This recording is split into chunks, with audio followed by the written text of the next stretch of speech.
आज बहुत शेर बोले जा रहे थे सदन में, तो मैं भी एक शेर से शुरू करना चाहती हूँ कि तेरा इंतजार करेंगे हम, चाहे जमाने लग जाए, या तो तू आ जाए या हम ही ठिकाने लग जाए।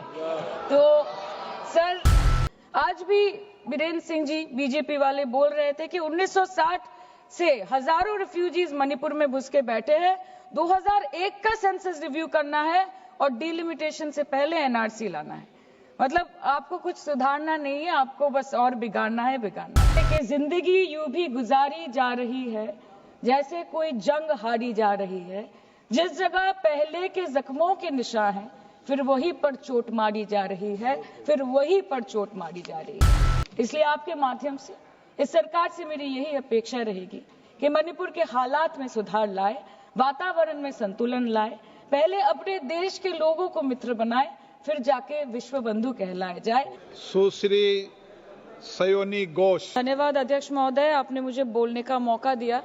आज बहुत शेर बोले जा रहे थे सदन में, तो मैं भी एक शेर से शुरू करना चाहती हूँ कि तेरा इंतजार करेंगे हम, चाहे जमाने लग जाए, या तो तू आ जाए या हम ही ठिकाने लग जाए। तो सर, ये शेर मुझे अच्छे दिन की याद दिलाता है, वो दिन के जिसका वादा था, इस सरकार के नेकी का जो इरादा था, जो इरादे 2014 में काफी बुलंद थे, पर 2024 के आते आते इनके नीतियों में कुछ थोड़े बहुत घमंड थे, जिस घमंड के चलते पूर्व में नोटबंदी और लॉकडाउन जैसी घटनाएं घटी और जिसके वजह से 700 से ऊपर किसानों की मौत हुई, और जिसके चलते मणिपुर पर प्रेसिडेंट्स रूल तो लागू किया गया, लेकिन बस यही बोलना था कि 22 महीने लग गए और कई लोगों की जानें चली गई। सर, मैंने आगे भी ये चर्चा की थी कि if president's rule was the only solution, why was it not imposed months ago when people were dying? जब हजारों की तादाद में लोग बेघर हो रहे थे, चारों तरफ आग जल रही थी, जब महिलाओं को विवस्त्र करके रास्ते पर घसीटा जा रहा था, जब सिर्फ भारत नहीं बल्कि पूरे विश्व मणिपुर की चर्चा और निंदा दोनों कर रही थी, तब आप कहां थे? Sir, this delay in imposing President's rule proves that the BJP leadership neither had the will nor the competence to handle the Manipur crisis, and the administration watched quietly as ethnic tensions spiraled out of control. Sir, मैं ज्यादा detail में नहीं जाऊंगी क्योंकि हमने चर्चा पहले भी की है, और आज लगभग 2:15 को हम मणिपुर पे आलोचना कर रहे हैं। इतना इंपॉर्टेंस अगर पहले दिया होता तो शायद इसकी नौबत ही नहीं आती। So this is what I think. पर सर, ये शर्मिंदगी की बात है कि आज भारत के एक राज्य में प्रेसिडेंट्स रूल है। ये भी शर्मिंदगी की बात है कि 140 करोड़ की आबादी में 80 करोड़ को मुफ्त में राशन दिया जाता है। आज सर, लाखों नौजवान हैं जो बेकार बैठे हैं, 1 से 2% ऐसे लोग हैं जो सिर्फ टैक्स पेएबल के क्राइटेरिया में आते हैं, और बीजेपी है जो सब चंगासी का कुर्ता पजामा पहन के घूमते रहते हैं। ये दिखाने के लिए अच्छी बात है, लेकिन ग्राउंड रियलिटी कुछ अलग ही है। सर 2023 में टॉप 10 VPNR के रिपोर्ट के अनुसार मणिपुर में 212 दिन से ऊपर इंटरनेट शटडाउन किया गया था, a total of 5088 hours, marking it the second highest after Jammu and Kashmir. This led to huge economic loss in Manipur, approximately 3,157 crore.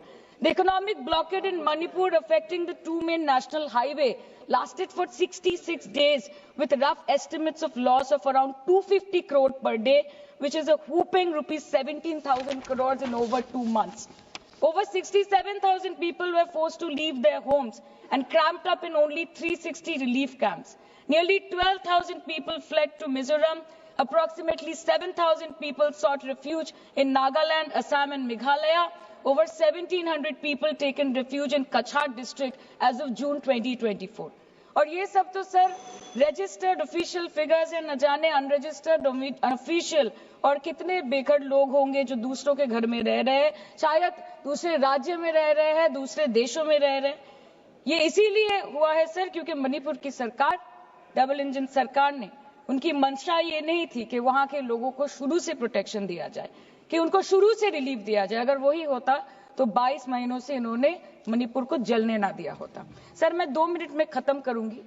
You want to move the resolution, of course we have to be with that, लेकिन 1 April 2025 मतलब एक दिन पहले से ministry of home affairs ने armed forces special powers act को 6 महीनों का एक्सटेंशन देके मणिपुर, अरुणाचल प्रदेश और नागालैंड में इफेक्टिव कर दिया है। इससे समझ आता है that law and order in Manipur has seriously deteriorated. आज भी बीरेन्द्र सिंह जी बीजेपी वाले बोल रहे थे कि 1960 से हजारों रिफ्यूजीज मणिपुर में घुस के बैठे हैं, 2001 का सेंसस रिव्यू करना है और डिलिमिटेशन से पहले एनआरसी लाना है। मतलब आपको कुछ सुधारना नहीं है, आपको बस और बिगाड़ना है। जिस तरह असम में एनआरसी के नाम पे इस सरकार ने 1500 करोड़ से ऊपर फूंक दी और करीबन 19 लाख लोगों को अस्तित्व संकट में डाल दिया। अब वही हरकत दोबारा दोहराना चाहते हैं मणिपुर के लोगों के साथ। अध्यक्ष महोदय, मैं अंत में बस इतना कहना चाहती हूँ मणिपुर के भाई और बहनों की तरफ से कि जिंदगी यूं भी गुजारी जा रही है जैसे कोई जंग हारी जा रही है। जिस जगह पहले के जख्मों के निशान हैं, फिर वहीं पर चोट मारी जा रही है, इसलिए आपके माध्यम से इस सरकार से मेरी यही अपेक्षा रहेगी कि मणिपुर के हालात में सुधार लाए, वातावरण में संतुलन लाए, पहले अपने देश के लोगों को मित्र बनाए, फिर जाके विश्व बंधु कहलाया जाए।